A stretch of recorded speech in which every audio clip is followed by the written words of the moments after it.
Bismillahirrahmanirrahim. Assalamualaikum warahmatullahi wabarakatuh. Perkenalkan, nama saya Faisal Azil Akbar dari kelas B. Di sini saya akan menjelaskan keberagaman Islam di Jawa Barat. Pertama-tama saya akan menjelaskan sejarah Bandung.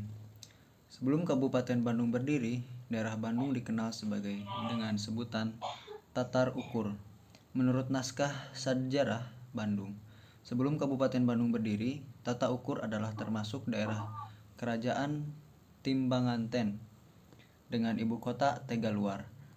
Kerajaan itu berada di bawah dominasi Kerajaan Sunda Pajajaran. Sejak pertengahan abad ke-15, Kerajaan Timbang Banten diperintah secara turun-menurun oleh Prabu Pandaan Ukur, Dipati Agung, dan Dipati Ukur. Pada masa pemerintahan Dipati Ukur, Tata Ukur merupakan suatu wilayah yang cukup luas, mencakup sebagian wilayah Jawa Barat, terdiri atas 9 daerah yang disebut Ukur Sasanga. Setelah Kerajaan Sunda Pajajaran runtuh pada tahun 1579-1580, akibat gerakan pasukan Banten dalam usaha menyebarkan agama Islam di daerah Jawa Barat, Tata Ukur menjadi wilayah kekuasaan Kerajaan Sumedang Larang, penerus Kerajaan Pajajaran.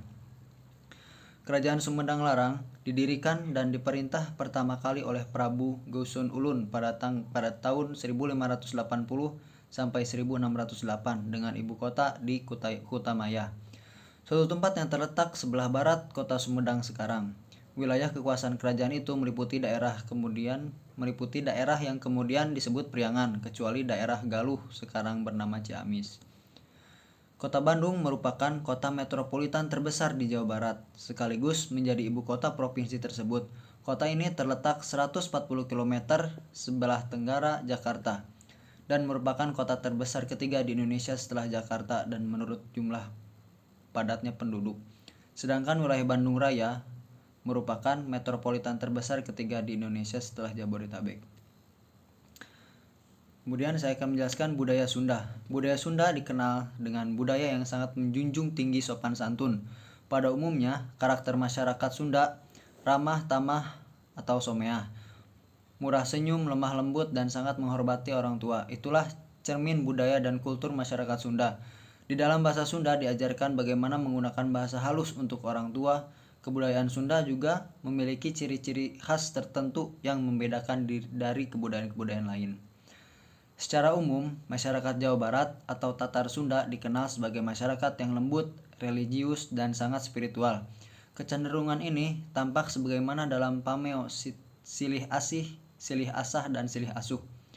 Silih mengasihi mengutamakan sifat welah asih, saling menyempurnakan atau memperbaiki diri melalui pendidikan dan berbagi ilmu, dan saling melindungi, saling menjaga keselamatan.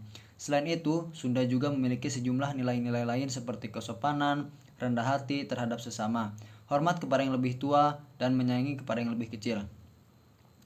Pada kebudayaan Sunda, keseimbangan magis dipertahankan dengan cara melakukan upacara-upacara adat, sedangkan keseimbangan sosial masyarakat Sunda melakukan pekerjaan gotong royong untuk mempertahankannya. Keberagaman etnis di Jawa Barat. Keberagaman etnis di kota Bandung khususnya sebenarnya bukan hal baru untuk dibicarakan. Berdasarkan sejarah, kota Bandung justru berkembang dan dikembangkan oleh warga pendatang hingga menjadi kota multietnis seperti saat ini. Itu juga berarti bahwa pluralisme sudah menjadi bagian dari kehidupan warga Bandung sejak dulu. Menarik masa jauh ke belakang, terutama saat terjadinya pemindahan kepresidenan dari Cianjur ke Bandung pada tahun 1864, Bandung bisa dikatakan mulai menoreh sejarah tentang pluralisme.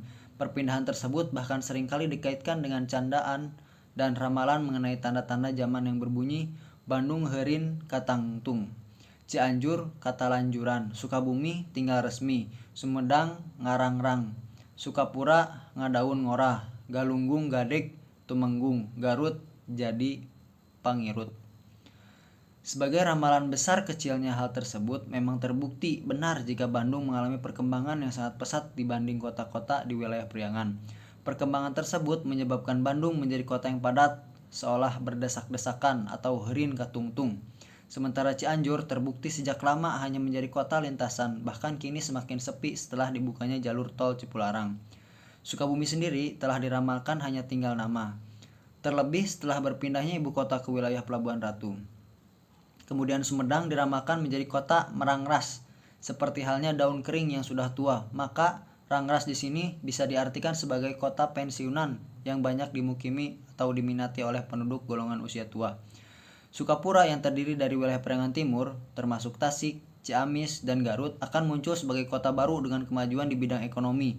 Hal ini terbukti dengan pengembangan di wilayah ini yang kini sedang pesat-pesatnya, terutama berdirinya pusat pemerintahan baru kota Tasikmalaya di wilayah Singaparna dan berada hampir di kaki Gunung Galunggung.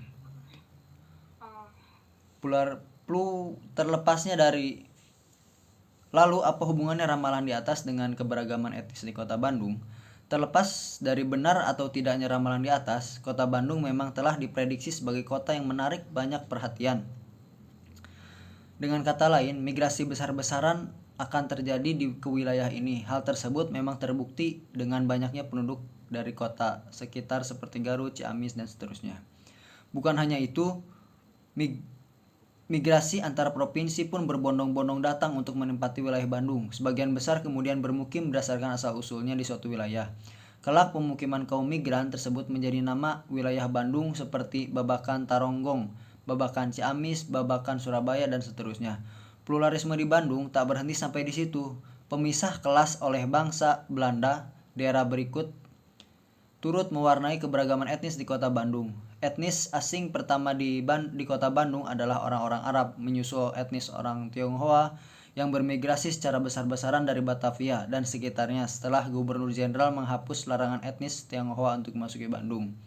Kelak, etnis Tionghoa ini memegang peranan penting dalam perekonomian Bandung. Berdasarkan kilasan sejarah tersebut, kiranya wajar jika Bandung kemudian dikenal sebagai multi etnis yang tak pernah bisa dimakan oleh isu-isu yang menyangkut kesukuan. Terima kasih, sekian dari saya. Wassalamualaikum warahmatullahi wabarakatuh.